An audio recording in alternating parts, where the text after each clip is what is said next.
Dharmasthala case Veerendra Heggade ಮೊದಲ ಪ್ರತಿಕ್ರಿಯೆ ನೀಡಿದ್ದಾರೆ. ಧರ್ಮಸ್ಥಳದ ಬಗ್ಗೆ ಅನಗತ್ಯವಾಗಿ ಗೊಂದಲ ಮೂಡಿಸುತ್ತಿದ್ದಾರೆ. ಹೀಗಂತ ಧರ್ಮಾಧಿಕಾರಿ ವೀರೇಂದ್ರ ಹೆಗ್ಗಡೆ ಅವರು ಮೊದಲ ಪ್ರತಿಕ್ರಿಯೆಯನ್ನ ನೀಡಿರುವಂತದ್ದು. ಎಸ್ಐಟಿ ಸತ್ಯ ಹೊರಗೆ ತರುತ್ತೆ ಅಂತ ವೀರೇಂದ್ರ ಹೆಗ್ಗಡೆ ಅವರು ತಿಳಿಸಿದ್ದಾರೆ. ಸಿಬಿಐ ತನಿಖೆಗೆ ನಾವು ಸಂಪೂರ್ಣ ಸಹಕಾರ ಕೊಟ್ಟಿದ್ದೇವೆ.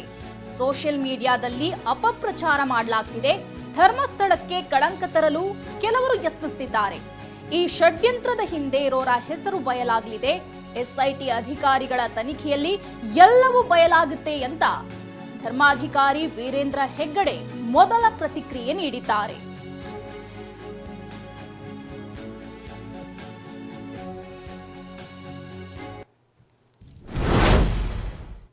ಈ ವಿಚಾರಗಳೆಲ್ಲ ಆಧಾರರಹಿತವಾದದ್ದು, ಸೃಷ್ಟಿಸಿರುವಂಥದ್ದು. ಈ ರೀತಿಯ ಆರೋಪಗಳು ನನ್ನ ಮೇಲೆ ಬಂದಿರುವುದರಿಂದ ನೋವಾಗಿದೆ. ನನ್ನ ಕೆಲಸವನ್ನು ನಾನು ಮಾಡ್ತಿದ್ದೇನೆ. ಈ ಕ್ಷೇತ್ರ ಮತ್ತು ನನ್ನ ಬಗ್ಗೆ ಯಾವುದೇ ಅನುಮಾನ ಬೇಡ. ಅವರು ಯಾವಾಗಲೂ ನನ್ನ ಮೇಲೆ ಈ ರೀತಿಯ ಆರೋಪಗಳನ್ನು ಮಾಡ್ತಿದ್ದಾರೆ. ಅದನ್ನು ಜೀವಂತವಾಗಿಡುವ ಮೂಲಕ ಅವರು ನಮಗೆ ನೋವು ನೀಡ್ತಿದ್ದಾರೆ. ಈ ಆರೋಪಗಳೆಲ್ಲ ಸಂಪೂರ್ಣವಾಗಿ ಆಧಾರರಹಿತವಾದದ್ದು. ನನ್ನ ಪ್ರಕಾರ ಇದು ನಮ್ಮ ವಿರುದ್ಧದ ಹೋರಾಟಕ್ಕೆ ನೈತಿಕವಾದ ಮಾರ್ಗವಲ್ಲ. ನಮ್ಮ ಕ್ಷೇತ್ರದ ವ್ಯಾಪ್ತಿಯಲ್ಲಿ ಎಲ್ಲ ರೀತಿಯ ತನಿಖೆ ನಡೆಸಲು ನಾವು ಸಹಕಾರ ನೀಡುತ್ತಿದ್ದೇವೆ.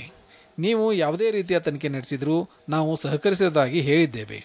ಯಾವುದೇ ರೀತಿಯ ತನಿಖೆ ನಡೆಸಿದರೂ ಸ್ವಾಗತ.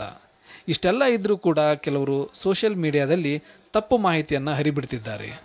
ಸೋಷಿಯಲ್ ಮೀಡಿಯಾದಲ್ಲಿ ಈ ರೀತಿ ಮಾಹಿತಿ ಹಾಕಿದರೆ ಯುವ ಸಮುದಾಯ ಗೊಂದಲಕ್ಕೆ ಒಳಗಾಗಲಿದೆ. ಯುವ ಸಮುದಾಯವನ್ನು ಸತ್ಯದ ಹಾದಿಯಿಂದ ದಾರಿ ತಪ್ಪಿಸಲು ಯತ್ನಿಸಲಾಗುತ್ತಿದೆ. ಯುವ ಸಮುದಾಯ ಈ ರೀತಿಯ ಸಂದೇಶಗಳಿಂದ ಗೊಂದಲಕ್ಕೀಡಾಗಿದೆ. ಈ ರೀತಿ ಮಾಡ್ತಿರೋದು ತಪ್ಪು. ಇದರಿಂದ ಯುವ ಸಮುದಾಯ ದೇವಸ್ಥಾನಗಳು, ಧಾರ್ಮಿಕ ಅಭ್ಯಾಸಗಳಿಂದ ದೂರ ಸರಿಯಲಿದ್ದಾರೆ. ಯುವ ಸಮುದಾಯದ ಮನಸ್ಥಿತಿಯನ್ನು ಕಲುಷಿತ ಮಾಡಲು ಯತ್ನಿಸಿದ್ದಾರೆ. ಇದು ನಿಜವಾಗಿಯೂ ಸರಿಯಲ್ಲ. ಕೆಲವರ ಹೆಸರುಗಳನ್ನು ನಾವು ಬೇರೆಯವರ ಮೂಲಕ ಕೇಳಿದ್ದೇವೆ, ಆದರೆ ನಾವು ಸಾಬೀತು ಮಾಡೋದಕ್ಕೆ ಆಗಲ್ಲ. ಅವರ ಹೆಸರುಗಳನ್ನು ಎಸ್ಐಟಿ ಬಹಿರಂಗಪಡಿಸಬೇಕಿದೆ. ನಮ್ಮ ಸಂಸ್ಥೆಯ ಹೆಸರನ್ನು ಕಲುಷಿತ ಮಾಡ್ತಿರೋರು ಈ ವ್ಯಕ್ತಿಗಳೇ ಎಂದು ಸಾಬೀತು ಮಾಡಬೇಕು. ಅದು ಎಸ್ಐಟಿಯ ಜವಾಬ್ದಾರಿಯಾಗಿದೆ. ನಾವು ಎಸ್ಐಟಿ ತನಿಖೆಯ ವರದಿಗಾಗಿ ಕಾಯುತ್ತಿದ್ದೇವೆ. ಅಂತಿಮ ವರದಿಗಾಗಿ ನಾವು ಕೂಡ ಎದುರು ನೋಡ್ತಿದ್ದೇವೆ.